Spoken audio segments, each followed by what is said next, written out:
quer que seja aquilo que vier, a saber, ou suspeitar quanto aos mistérios da minha vida. Dominada por um medo supersticioso, Edith estremeceu e ficou calada por cerca de 1 minuto. Em seguida, em seus olhos cintilou um amor infinito e apertando forte a mão de Dakir ela respondeu enfática: você me ama e eu sou sua. O que mais eu poderia desejar? Você me salvou e isso só faz aumentar o meu amor e a gratidão. E o que tenho a ver com tudo mais? Não tema da parte nem indiscrição, nem curiosidade. Dakir atraiu para si a beijou carinhosamente. Agradeço-lhe, querida, pelo amor e confiança, mas deixe-me avisar que a partir de agora que começa a sua maravilhosa vida. Estamos indo à Índia encontrar o meu mestre guia dos sábios a quem você deve a sua vida, a quem você pedirá para abençoar a nossa união, que não recebeu a consagração do alto. Finalmente a aeronave parou diante do terrão de Ebramar. Os jovens saltaram e, depois de atravessarem algumas magníficas salas, entraram no gabinete do sábio. Na parede de fundo estava aberto um profundo nicho semicircular, iluminado por luz azul celeste, e lá estava em pé o mago. Um feixe de luz ofuscante envolvia-o numa auréola e as vestes alvas brilhavam feito a neve sob o sol. Trêmula Edith baixou-se de joelhos ao lado de Dakir. Ebramar ergueu sobre eles os braços e sob as palmas de suas mãos saíram chispando duas esferas luminosas que pairaram, no início, sobre os recém-casados e, em seguida, neles penetraram. Ebramar pronunciou uma oração, abençoou-os, levantou, beijou-os e depois os felicitou. Em seguida, foram todos ao refeitório, onde por Dakir esperava uma agradável surpresa. Supramati com a esposa vieram cumprimentá-los.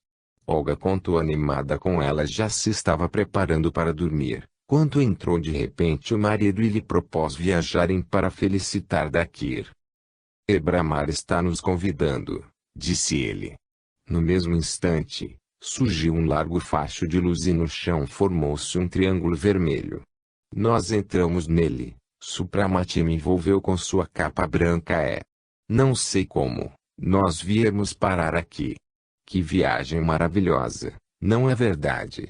Que sorte é nossa estarmos casadas com estes sábios, acrescentou ela beijando Edith. O jantar passou em animada conversa. Ebramar foi um anfitrião solícito e tratou paternalmente as jovens mulheres. Para lembrar aquele dia ele deu de presente, para cada uma, um antigo medalhão decorado por esmeraldas. Após o jantar Supramati preparou-se para partir, mas quando Dakir também quis lhe seguir o exemplo, Ebramar interveio. Você não gostaria de ficar e passar aqui a sua lua de mel? Eu lhes preparei umas acomodações. Quanto a mim, irei até uns amigos que moram numa ilha, outrora desértica e inabitável. Ele sorriu maroto, onde nós pretendemos realizar algumas experiências interessantes. Depois vocês se juntarão a Supramati para ajudá-lo, até que se ache um trabalho útil para você, Dakir.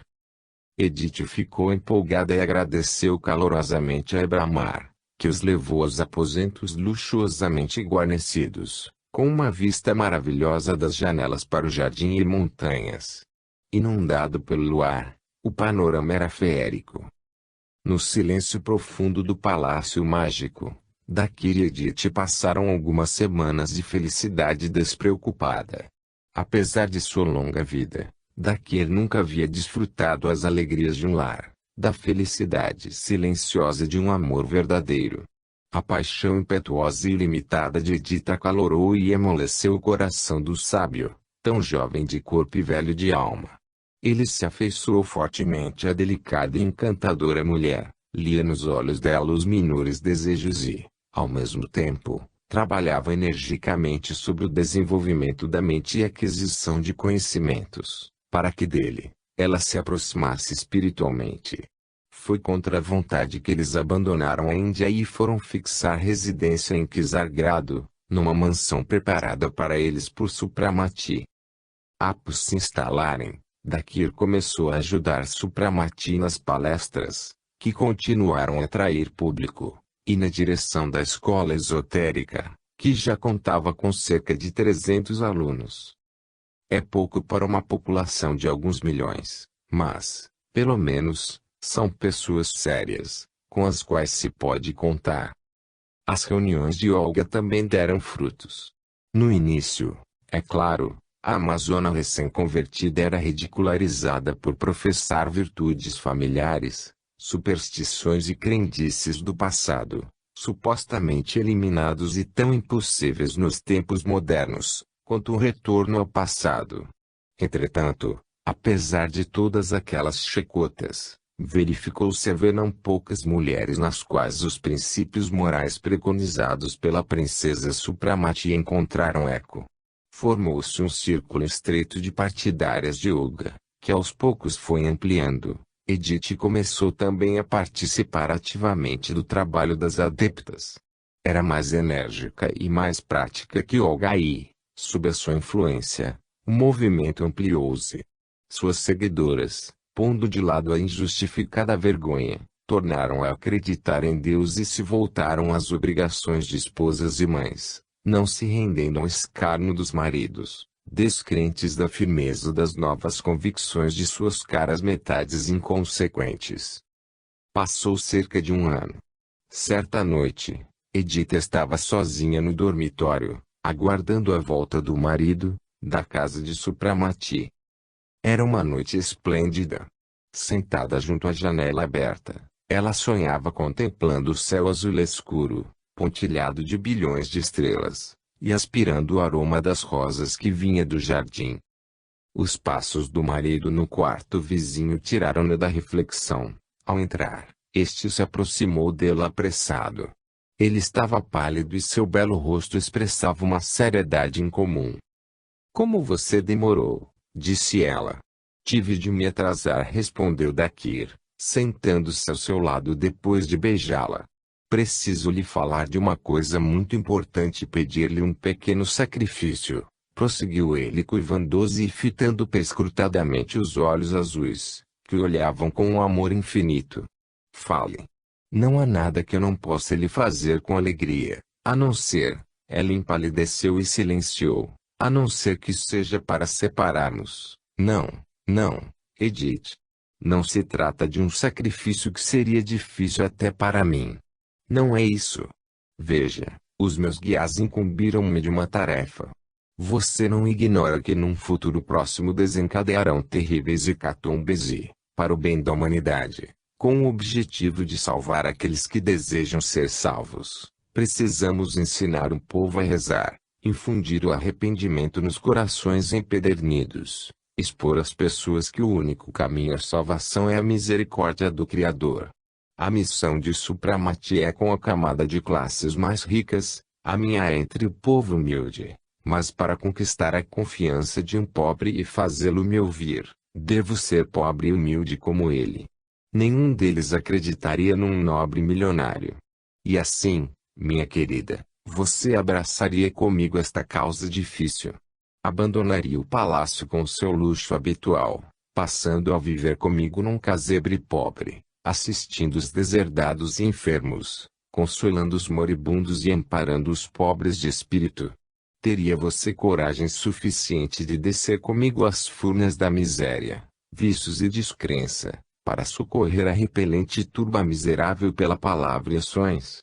O nosso mouro serviria apenas para mitigar as necessidades alheias. Não teremos sequer empregados. Eu vou promover curas e doutrinar, enquanto você me ajudará nisso. Só receio que essas mãos acetinadas não deem conta do serviço." Edith abraçou extasiada o pescoço do marido. "Oh, Dakir! Como estou grata por você me incluir nessa missão de caridade. Ajudar os pobres, orar a Deus, ficar ao seu lado e fazer tudo por você é a verdadeira felicidade." Profundamente emocionado, Dakir abraçou-a efusivamente. "Obrigado por sua resposta, minha valorosa amiga. A sua disposição em repartir comigo o trabalho me faz imensamente feliz." No outro dia, à noite, trajada num vestido cinza simples de lã envolta numa capa escura com capuz, Edith embarcava com o marido na aeronave. 2 cestas compunham toda a bagagem dos viajantes. Eles eram acompanhados por Nebo, secretário de Dakir, que estava a par da missão do mestre, devendo manter um contato constante com eles. Estava amanhecendo quando a nave desceu sobre uma pequena plataforma. Lá, encostada à montanha arborizada, erguia-se uma casinha humilde, cujo luxo se limitava a um grande terraço tomado por parreira. No interior havia 2 quartos modestamente mobiliados e uma pequena cozinha. Além da cerca, pastavam 2 ovelhas. Do terraço abria-se uma esplêndida vista. Aos pés da montanha, no vale, divisava-se uma cidadezinha, serpenteada por uma vereda. Ao se despedir do secretário, Dakir com a esposa examinaram detalhadamente a nova moradia e a acharam fascinante. Em seguida, Edith com a ajuda do marido dispôs no armário o conteúdo das cestas e correu toda feliz para o terraço para preparar o desejum. Num pequeno buffet de madeira branca, ele encontrou uma toalha de mesa, louça e provisões, que consistiam de mel, pão, manteiga, queijo e uma jarra de leite de cabra. Ao término do desejum frugal, Dakir cobriu de beijos as mãos da esposa e anunciou que jamais havia experimentado comida tão gostosa. Em seguida, chamou Edith para mostrar-lhe mais um cantinho da sua habitação. Na encosta da montanha, junto ao qual se abrigava a casinha, havia uma fenda, praticamente escondida por eras e parreiras densas. Acima destas, por entre as árvores verdejantes, antevia-se uma torre pontiaguda. Surpresa, Edith entrou para uma gruta espaçosa, executada em forma de capela. No fundo pendia na parede um crucifixo de tamanho natural. De cima, de um lugar ignorado, jorrava uma luz azul celeste, que ao incidir sobre a cabeça de Cristo lhe conferia uma incrível vivacidade, iluminando toda a gruta com uma suave meia-luz. Aos pés da cruz havia um altar de mármore branco, coberto por uma toalha dourada, e sobre ele encontrava-se um grande cálice da Irmandade dos Cavaleiros do Graal, encimado por cruz. No centro da gruta, num pequeno reservatório, brotava uma fonte, espargindo para bem alto um jato prateado e límpido com cristal. "Para que é isso?" perguntou Edith. "É que temos de batizar essa turba esquálida, caso contrário ela não cederá às curas e não será capaz de arrependimento. Só depois de um banho e uma pequena limpeza é possível sugerir-lhe a palavra de Deus", explicou Dakir, abaixando-se de joelhos diante do altar. Edith seguiu-lhe o exemplo. Depois de orarem por algum tempo, Dakir acionou um mecanismo numa depressão da gruta, onde acendeu as luzes. O local estava apinhado de estantes com frascos, feixes de ervas e diversos aparelhos estranhos, de forma desconhecida. "É seu laboratório. Você também é um mago?" indagou corando Edith. "Um pouco", respondeu Dakir em tom de bonomia.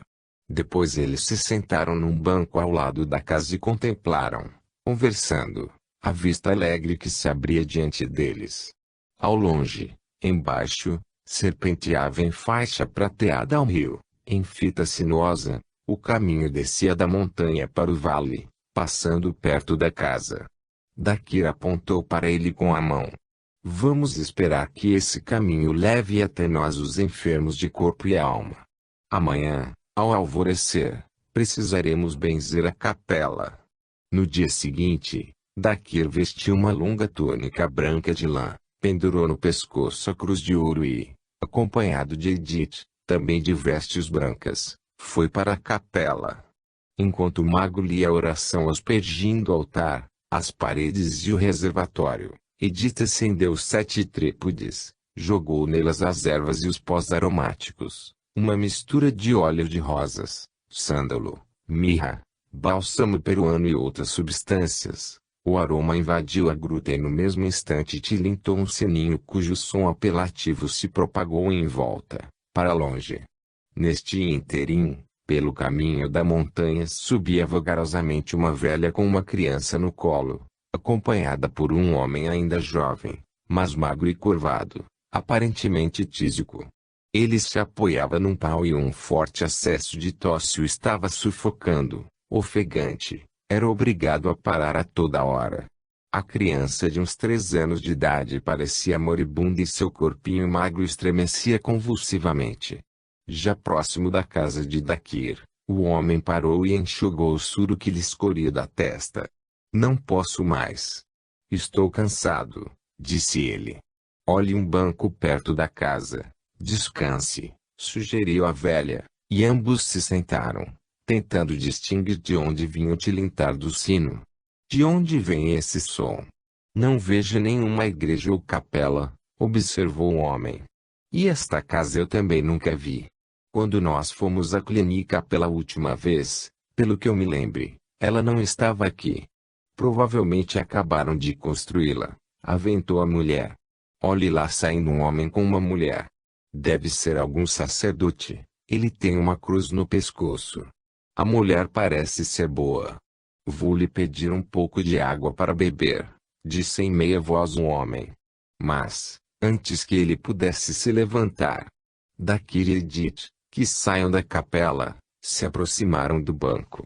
Ao verem os dois doentes com o selo da morte no rosto, o magro e a esposa entreolharam-se significativamente. Vou trazer leite para todos, meu querido, disse Edith solícita e correu para casa. Neste instante Dakir se inclinou sobre a criança. O coitadinho está muito doente. Está morrendo, senhor, e o meu pobre filho também está mal. Em casa ele tem ainda uma esposa e 4 filhos. O que será de nós se ele morrer? Ainda há pouco estávamos tão felizes. Ele é eletrotécnico, ganhava bem. Mas depois que apanhou um resfriado e pegou essa terrível doença, ela o está matando, aos 27 anos. As lágrimas a sufocavam. Dominando-se, ela acrescentou: estamos indo à policlínica da cidade pedir algum remédio para aliviar o sofrimento dos pobrezinhos, mas a ciência nada pode fazer para eles. Sim, a ciência dos homens é impotente. Mas por que vocês não se dirigem ao verdadeiro curador do corpo e da alma, Deus? Ah, meu bom Senhor, será que ele existe? Ninguém mais acredita nele. Ele nunca se manifesta. Antigamente ainda acreditavam e muitos oravam, mas ele nunca ajudou ninguém. É que os homens não possuem uma fé genuína. Seus crimes o afastaram e ele deixou de ajudá-los. Venham, aqui há uma capela. Prostrem-se, supliquem a Deus e tenham fé em sua ajuda, disse Dakir em tom sério e convicto. Enquanto conversavam, Edith trouxe leite e deu de beber para os 3. O homem aparentemente se sentiu melhor e disse após um minuto de indecisão: o que você acha, mãe? Já que não acreditamos, não custa nada dar uma passada na capela. Dakir sorriu. Só vai custar uma aspiração sincera ao Criador de todo o existente. Os aromas fortes e penetrantes do santuário tiveram tal efeito sobre a velha e o seu filho, que eles cambalearam e teriam caído, se não fossem amparados por Dakir e Edith. Assim que eles se restabeleceram, o mago levou-os até o altar e ordenou que se ajoelhassem. Nesse instante, ouviu-se um canto suave. Vinha de um aparelho instalado no fundo da rocha. A música, aliada aos aromas, produziu uma forte impressão sobre os nervos daqueles pobrezinhos. Ambos começaram a tremer e chorar, balbuciando que nunca tinham rezado antes e perguntando como se fazia isso. Repitam comigo, disse Dakir, pondo-se de joelhos e levantando as mãos em prece.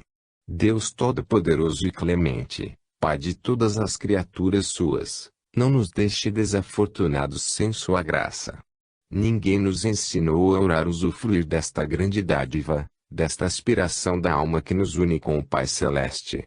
Dissipe as trevas em que estamos atolados.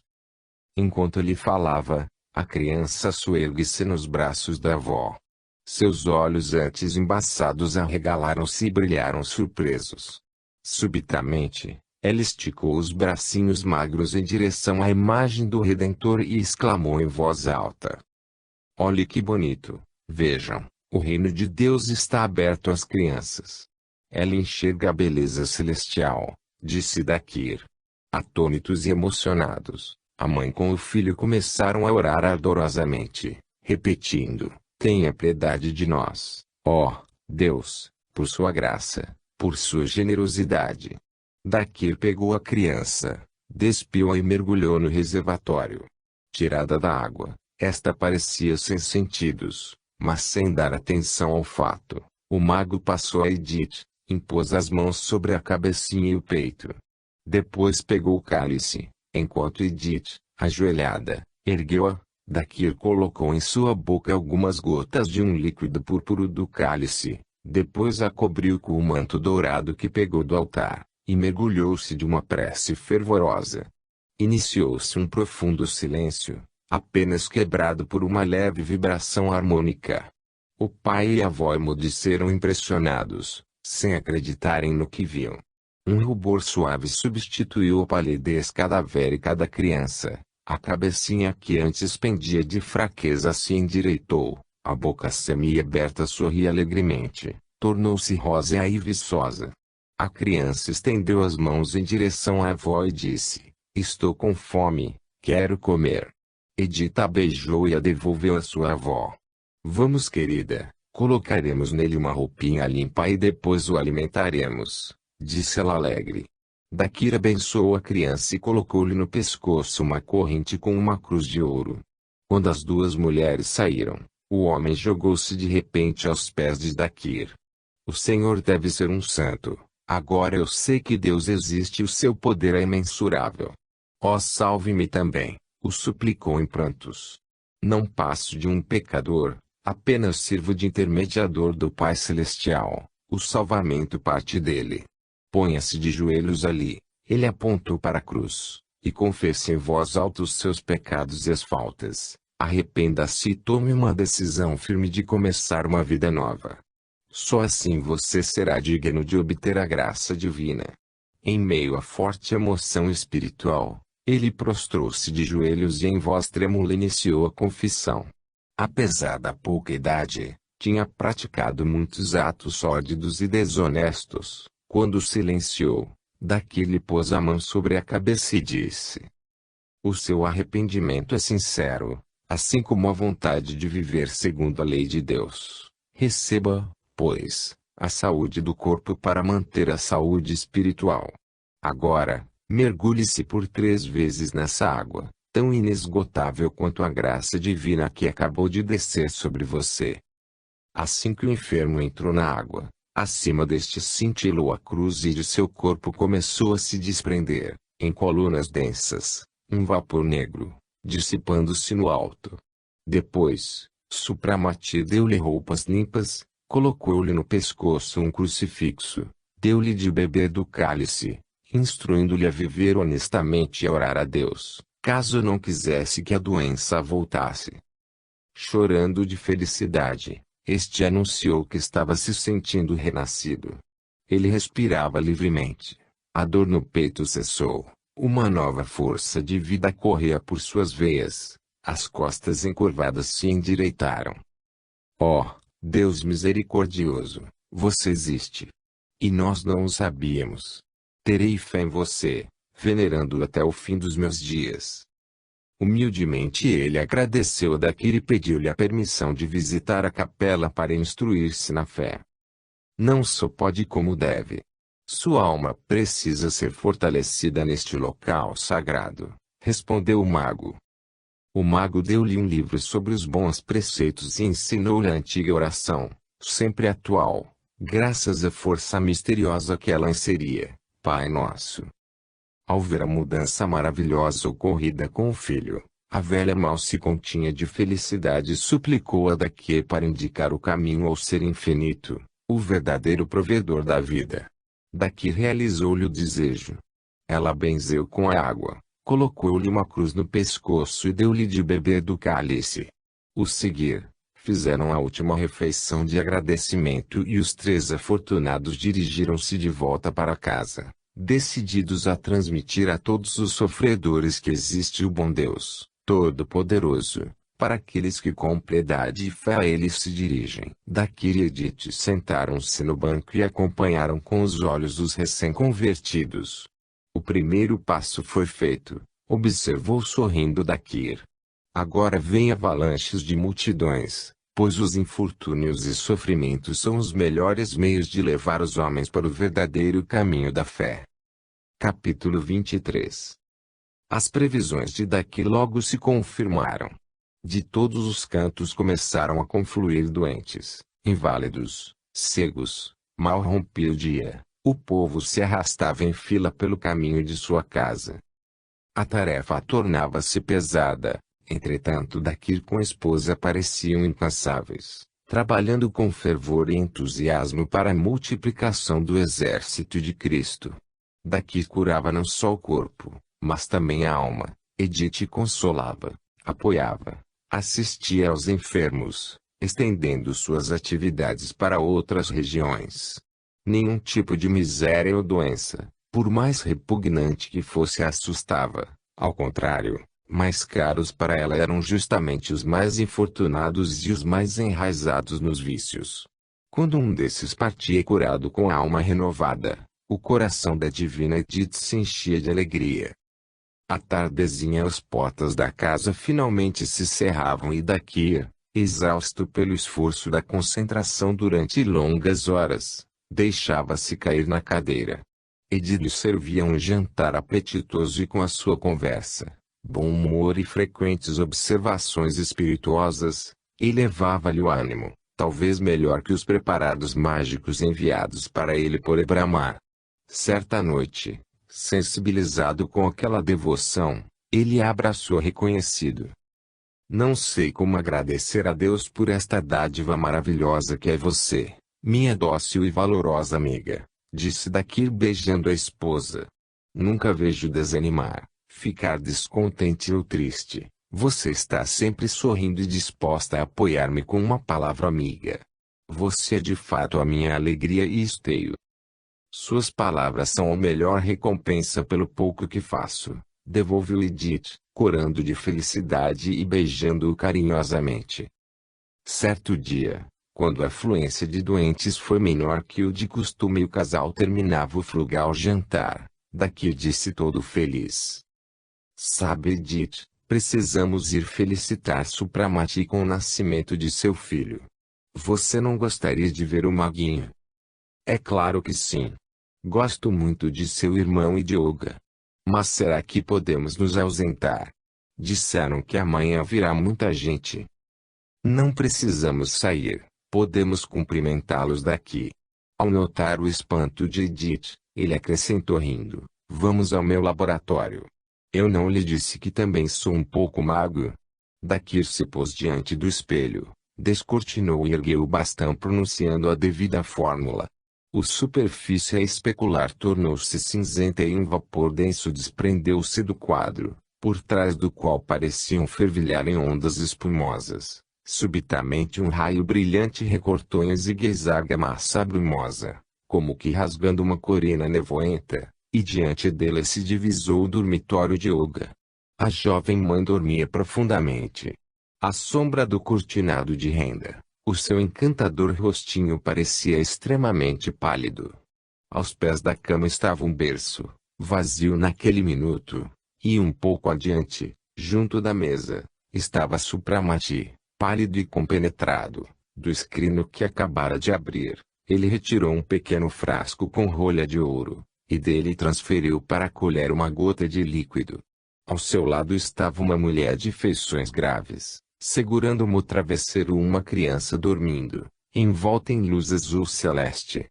Dakir reconheceu naquela mulher um membro da Irmandade, também uma imortal, só que de grau mais baixo. Provavelmente ela foi enviada para cuidar do filho do mago que não podia ser confiado a um mortal comum. Dakir compreendeu que Supramati estava dando ao filho o elixir da longa vida. Mal o pequerrucho engoliu o conteúdo da colher. Seu corpinho sacudiu-se convulsivamente e se esticou. Pobre criança imortal, pensou Supramati, observando pensativamente como a mulher colocava a criança no berço e a cobria. Neste instante Supramati levantou a cabeça e viu Edith com o marido.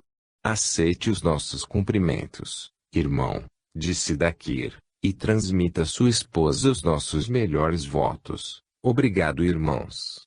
Este presente de Deus é uma grande alegria para mim, disse Supramati. Espero logo chegar a hora de felicitá-los também, ajuntou ele sorrindo. Seu desejo logo se confirmou. Alguns meses mais tarde, na humilde casinha surgiu à luz de Deus uma menina de olhos azuis. Ao lado de seu berço, ocupou um lugar uma irmã da comunidade para cuidar da criança e ajudar a jovem mãe nos afazeres de casa. Na noite daquele feliz acontecimento, Dakir recepcionou no laboratório as suas visitas. Brahmar e Supramati vieram para cumprimentá-lo. Jamais os amigos o viram tão radioso e feliz. Apenas no momento em que Brahmar colocou na boquinha da criança uma gotinha da substância primeva, o rosto de Dakir cobriu-se momentaneamente por uma nuvem de tristeza. Mas logo Dakir se recompôs, voltando-lhe alegria e animação. Ele e Supramati contaram ao seu protetor alguns casos de sua difícil missão e dele receberam conselhos e instruções. Dakir e Brahmar notaram que Supramati estava aflito, como se algo o oprimisse, e vieram a descobrir que estava inconsolado com a iminente separação de Olga. Era patente o seu esforço em dominar aquela fraqueza.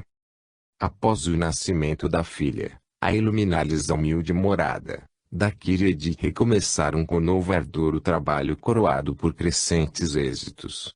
Os convertidos já se contavam às centenas, enérgicos e motivados. Os seguidores cerraram fileiras em torno do missionário e as perdas do exército do mal já eram tão sentidas, que os satanistas se inquietaram. Tinha-se a impressão de que o céu há muito tempo mudo e indiferente, começou a reagir e disputar-lhes as suas presas. No entanto, os adoradores de Satanás não eram daqueles que entregariam sem luta o campo de trabalho, onde eles se consideravam imbatíveis.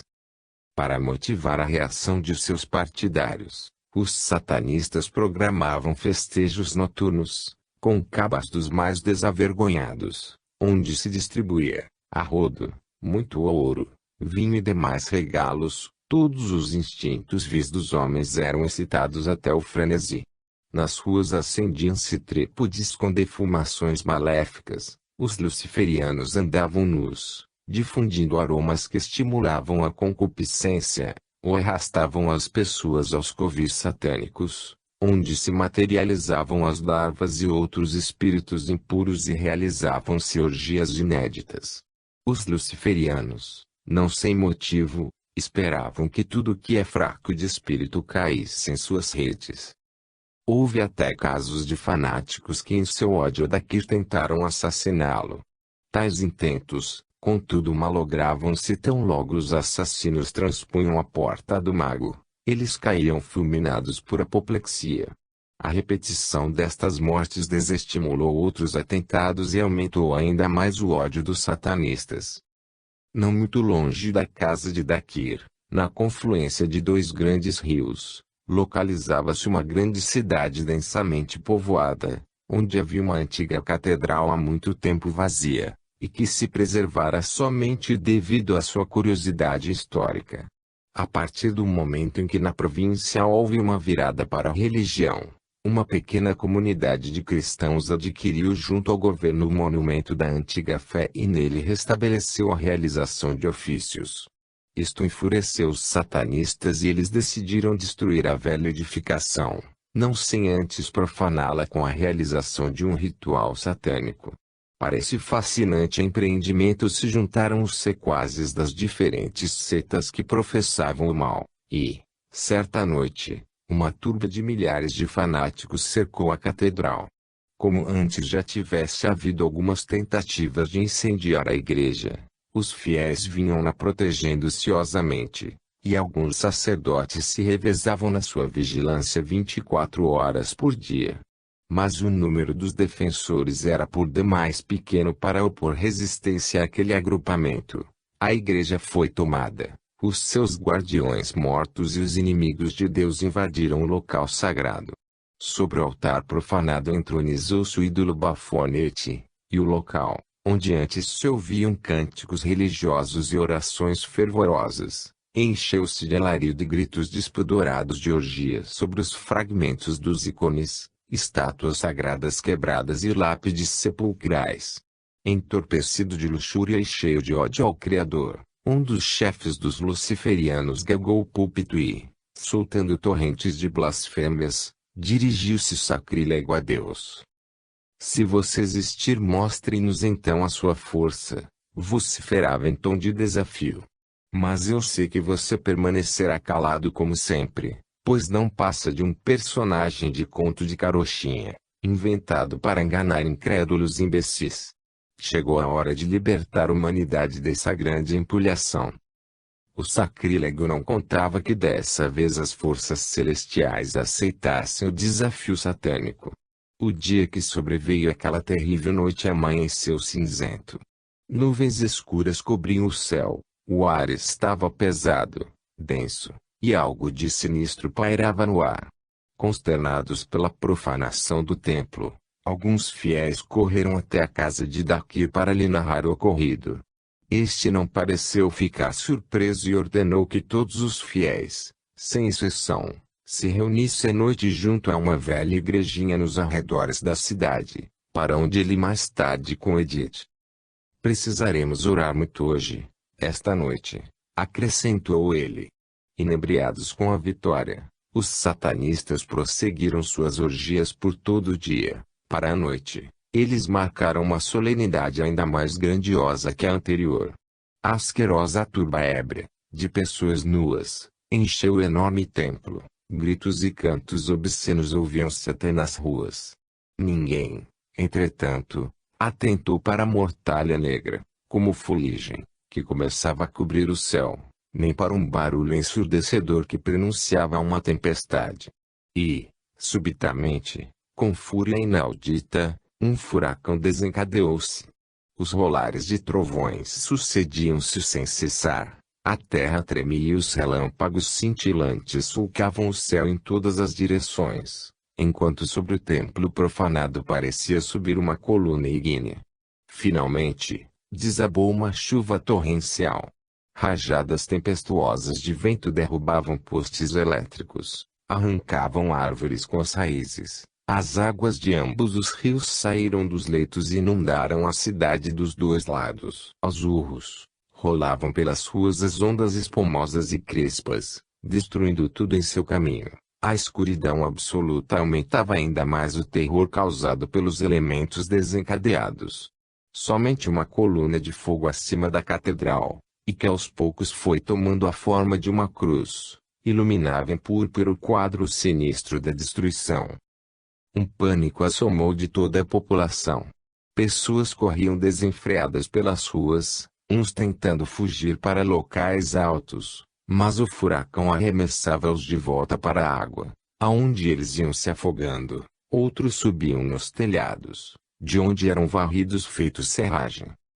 Quando a água começou a se aproximar da catedral, avolumando-se com rapidez medonha, os satanistas fecharam as pesadas portas do templo, no interior de suas paredes indestrutíveis, construídas para durarem séculos. Eles se consideravam a salvo. A tempestade, entretanto, se enfurecia mais. Os relâmpagos em forma de esferas perfuravam zunindo o ar e explodiam com o barulho de canhões. O urro do vento abafava os gritos da turba em desespero. Junto da antiga igrejinha, construída no morro alto, onde Dakir ordenou que se reunissem os fiéis, estes se comprimiam alarmados. Mas eis que de dentro do local sagrado surgiu o mago, trajando longas vestes alvas. Ao lado dela estava Edith, também de branco. Nas mãos ela segurava a estátua de Nossa Senhora, objeto sacro antigo, considerado milagroso e muito venerado. Em voz sonora que encobriu o barulho da tempestade, Dakir pronunciou um breve discurso, conclamando os fiéis à oração, para que a ira divina os poupasse. Todos se prostraram de joelhos e sob a influência do pavor o seu clamor foi ainda mais veemente. O furacão, neste ínterim, alcançou seu apogeu, as ondas batiam ameaçadoramente aos pés do morro.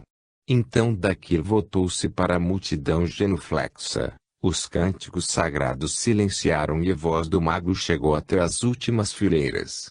Em palavras enérgicas, ele anunciou que chegara a hora de todos se dirigirem à catedral para purificar o santuário, pois assim, talvez ira celestial se aplacasse.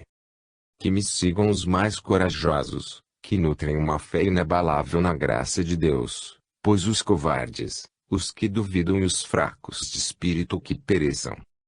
Mas na multidão eletrizada não houve quem não quisesse ficar para trás e todos gritaram em uníssono: Iremos todos com você, mestre. Os discípulos de Dakir distribuíram agilmente aos presentes velas acesas e a multidão de homens, mulheres e crianças, pôs-se a caminho entoando cânticos sagrados. Liderando ia um homem com o crucifixo, seguido de Dakir e Edith com a estátua da Virgem. Eles caminhavam intrépidos apesar da tempestade da água ao cobrir-lhe os joelhos. A multidão estava tão exaltada, movida por fé inabalável e com tanto destemor, que, ó, milagre! A água começou a baixar, parecendo abrir-se para os lados, dando passagem à procissão, que sem qualquer dificuldade alcançou a catedral. Lá, o dilúvio provocou estragos terríveis. Tudo estava destruído ou arrastado. Os portões do templo verificaram-se quebrados com a pressão da água. As ondas enfurecidas devoraram e arrastaram todos que ali se encontravam, varrendo o santuário de toda a imundície que o aviltara. Logo a água baixou e as ondas murmurejavam suavemente sobre os degraus inferiores do templo. Cada vez mais inspirada com a fé inquebrantável, a procissão adentrou o templo e, a mando de Dakir, todos começaram a pôr as coisas em ordem. O mago estendeu sobre o altar uma toalha dourada e nele colocou a estátua da Virgem e o crucifixo. Os castiçais espalhados foram recolocados em seus lugares, depois que as velas negras foram substituídas por brancas. Quando todos se puseram de joelhos, Dakir entoou um cântico com sua bela e sonora voz: Louvamos-no, Senhor. Um velho órgão abandonado começou a tocar sozinho, secundando por acordes majestosos o hino de ação de graças. A tempestade amainou e ao alvorecer ambos os rios foram retornando a seus leitos, enquanto os raios do sol ascendente iluminavam o quadro desolado daquela terrível noite. Nas ruas e, sobretudo, nos andares baixos, amontoavam-se cadáveres. Muitos dos moradores que sobreviveram à catástrofe ficaram loucos. Apesar de todo o seu poder, Dakir se sentia extenuado ao voltar para casa. Edith estava totalmente pálida de cansaço, mas mesmo assim o seu rosto brilhava de felicidade celestial. Oh, Dakir, como foi maravilhosa esta noite terrível! Exclamou ela, abraçando-se ao seu pescoço.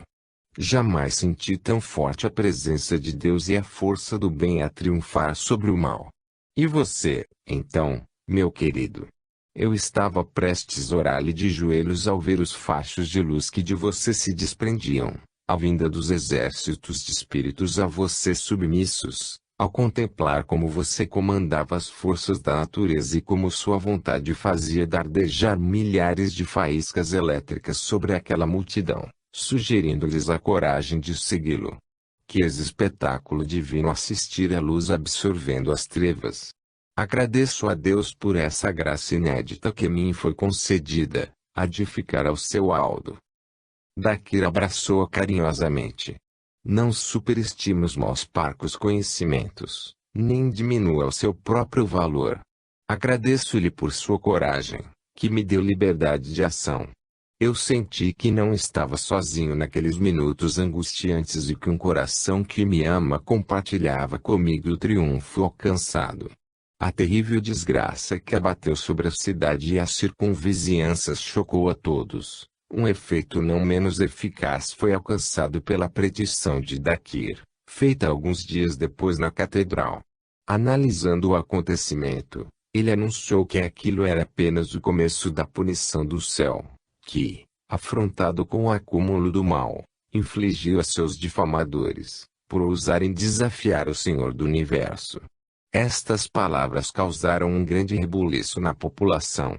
Foi com o ímpeto frenético que se deu o início da busca de antigos objetos de veneração. Pessoas se reuniam em orações conjuntas, e, não pouco ateístas, lutando no leito da morte, revelavam um obstinado esforço em guarnecer a casa com um crucifixo, benzê-lo e acender velas diante de um velho ícone. As hecatombes previstas por Dakiri e Supramati desabaram bem antes que poderiam imaginar os incrédulos que zombaram dos falsos profetas. A primeira dessas terríveis catástrofes feriu cruelmente a própria Edith. Nas proximidades da cidade portuária, onde vivia seu pai, um enorme vulcão entrou em atividade. Certa manhã, os surdos abalos subterrâneos e a monumental agitação do oceano assustaram os moradores. Depois, subitamente, o fundo do oceano se levantou e a terra assentou-se ruidosamente, fazendo desabar os edifícios e os imponentes arranha-céu de concreto armado, sepultando sob os escombros tudo o que era vivo. Simultaneamente sobre essas ruínas caiu uma chuva de pedras e cinzas, e uma enxurrada de água fervente inundou tudo. Por fim, um derradeiro abalo abriu um abismo. Tudo que ainda sobrara da malfadada cidade desapareceu nas ondas borbulhantes, soterrando em sua mortalha mais de 1 milhão de pessoas. Entre aquelas vítimas estava também Mr. Dixon, e sua terrível morte levou Edith ao desespero. Sua afeição ao marido e à filha acentuou-se, tão logo diminuiu a primeira dor da perda. Ela retomou com fervor a sua missão beneficente. Além das curas e predições, Dakiri organizou, para os discípulos e os fiéis mais desenvolvidos e ativos, sessões de palestras, em que eram discutidas as futuras calamidades, as formas de como eles poderiam salvaguardar os seus bens e os acervos artísticos ou científicos. Ele ensinou-lhes também os locais nas montanhas, onde poderiam encontrar um abrigo seguro para suas famílias. Calamidades isoladas ocorriam em toda parte do mundo. As chuvas torrenciais formavam dilúvios, as tempestades com granizo infringiam enormes devastações, gases mortíferos desconhecidos contaminavam o ar e as pessoas se asfixiavam. Por fim, doenças inéditas dizimavam populações inteiras. Mas todos aqueles avisos e mostras da realidade insustentável não produziam o devido efeito. A turba crescente e egoísta, degenerada em consequência do ateísmo e viciosidade, permanecia surda e cega, e, uma vez que as desgraças até aquele momento não haviam chegado a atingir Czar Grado, e não se observavam quaisquer indícios reais que pudessem quebrar a tranquilidade de seus moradores, o gozo dos prazeres, os sacrilégios e a adoração a Lúcifer seguiam seu ritmo em meio à zombaria a Supramati e seus partidários. Houve até quem se dispusesse a matá-lo na esperança de que o seu fim terminasse com o movimento da renovação que tanto os constrangia. Sem entenderem a missão do mago, intrigava-os, sobretudo, porque o hindu tentava restabelecer uma velha doutrina ultrapassada como o cristianismo. Houve muitos atentados contra a sua vida, naturalmente sem nenhum êxito, e Supramati não lhes dava qualquer atenção. Outras ideias e sentimentos ocupavam a mente do mago. Nele havia despertado o homem, não com aquelas paixões tempestivas e desordenadas, não, em seu coração, que batia com tranquilidade imperturbável, revivia o mais penoso dos sentimentos que martiriza a alma humana, o medo de perder a criatura amada. Para seu olho iluminado, o fim próximo de Olga estava por demais evidente. Ela se tornava cada dia mais diáfana e vaporosa, era acometida de debilidade inesperada e somente a poderosa vontade de Supramati e os seus conhecimentos conseguiam prorrogar-lhe por algum tempo a vida, ainda que o frágil organismo definhasse a olhos vistos. Um sentimento angustiante e opressor cravava garras em seu coração, quando ele se convencia da rapidez com que se processava a extinção. Ele havia se afeiçoado à encantadora mulher, discreta e meiga, que o amava irrestritamente, habituara-se à sua proximidade. Gostava de ouvir os seus gorjeios, ora alegres e ingênuos, ora sérios e impregnados de desejo de entendê-lo. A felicidade que se lia em seus olhos, quando ela brincava com o filho, despertava nele um indescritível sentimento de júbilo e ventura. Em breve tudo aquilo deveria acabar. Novamente ele ficaria sozinho em alguma gruta subterrânea, remota e isolada. Ele retomaria o trabalho penoso da busca da luz, pesquisaria o infinito, desvendaria os novos mistérios e adquiriria novas forças poderosas. E, com tudo isso, viveria. Viveria sem fim, sem contar os séculos, sem um interesse particular, tendo por única companheira a ciência, que não dava descanso bem paz. Avante! Avante ao objetivo final, ordenava a lei inexorável que o impelia para a frente. Seu corpo imortal não conhecia cansaço e o cérebro jamais fraquejava. Entretanto, no fundo da alma, algo se agitava e suplicava: apiede-se.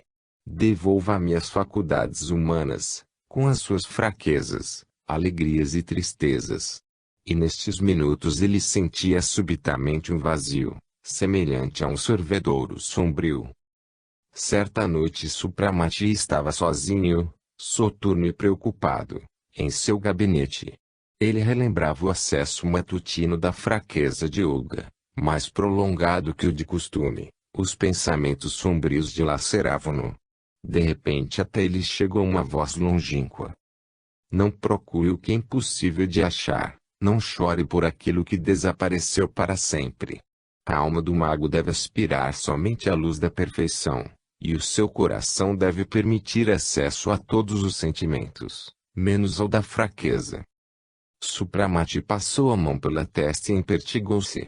De fato, para ele já não havia retorno. Ele era ligado à humanidade apenas pelo sofrimento, para lembrar-lhe que, no fim das contas, permanecia sendo um humano. Levantou-se e foi para o boudoir de Olga.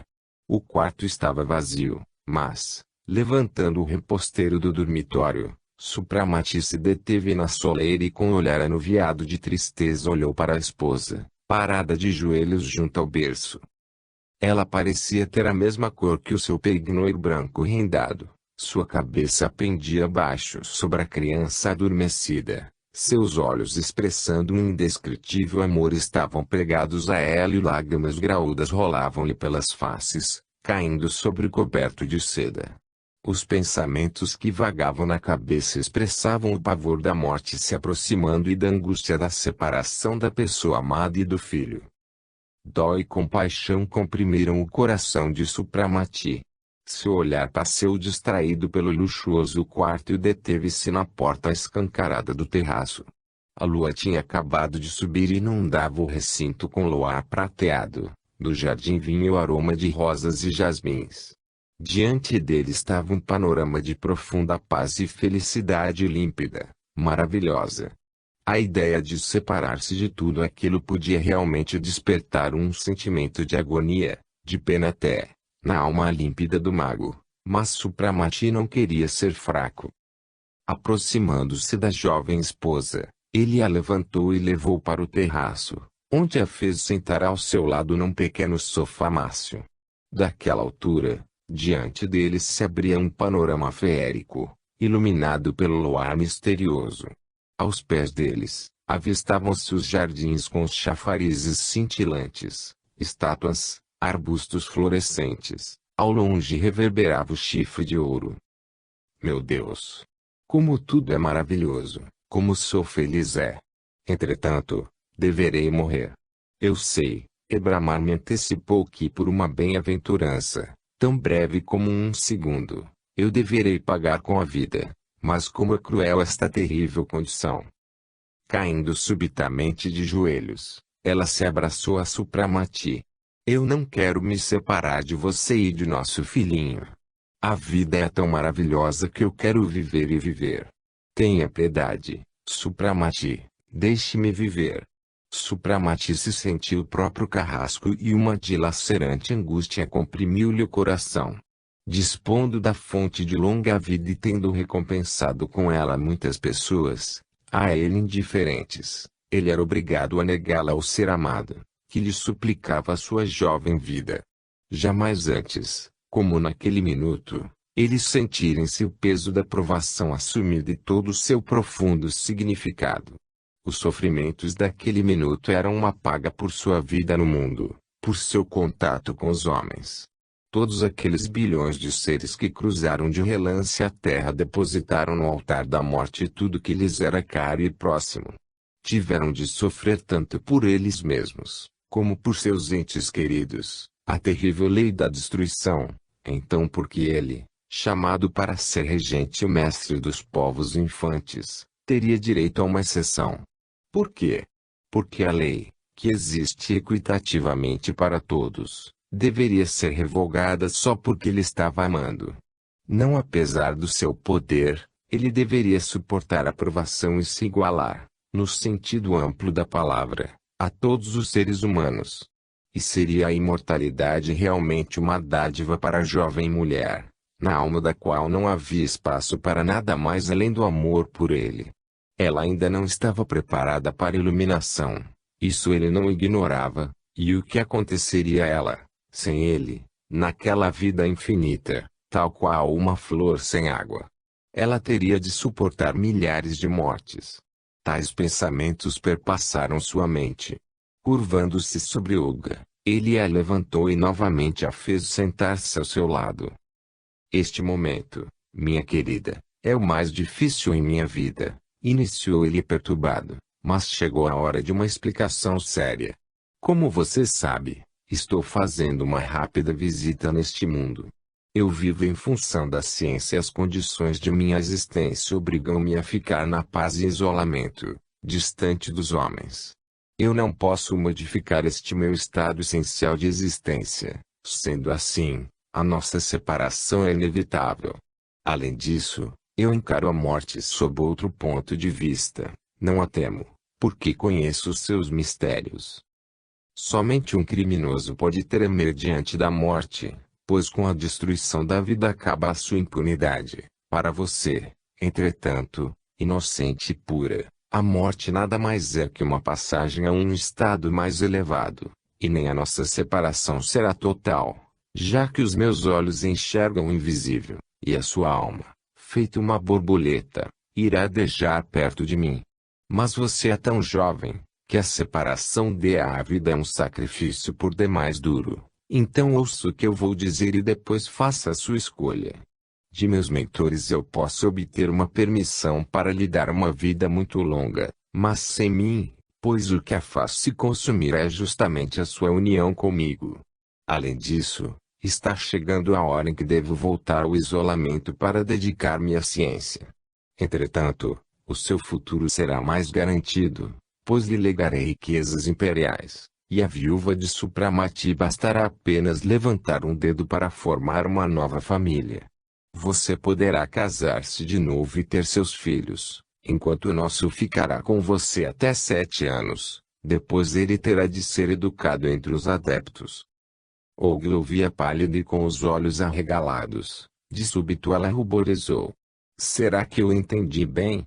Disse ela em voz trêmula. Você me dá, feito uma esmola, uma vida longa, uma velhice desditosa sem você e sem o nosso filho ainda, como recompensa, entrega as suas riquezas, que me são repugnantes ao ter que usufruir delas sozinha. Por quem me toma? Você, que lê nos corações humanos, e sabe os seus pensamentos, será que você não enxerga o meu amor? O que eu fiz para merecer uma proposta tão ofensiva? Como você pode, ainda que por um instante, achar que eu aceitaria uma vida parecida com um deserto, sem mais ouvir a sua voz e sem mais vê-lo ao meu lado? Não, não, gritou ela fora de si. Se eu for condenada a viver sem você, então aceito a morte como uma esmola e só quero uma coisa, morrer em seus braços. Que seja por sua vontade que se rompa o fio da minha vida. Oh, que louca eu fui! Eu não tinha consciência de que a morte era muito mais caridosa que os sábios himalaios. Tudo o que eles têm lá é a ordem, a harmonia, a ascensão à luz. Que importância tem um coração humano, esmagado com o pé do mago? Ela cobriu o rosto com as mãos e recostou-se no espaldado banco. Pálido e perturbado, Supramati atraiu-a junto de si, separou as suas mãos do rosto e beijou-a forte. A infelicidade a torna ingrata, Olga, mas eu lhe agradeço por ter suportado dignamente.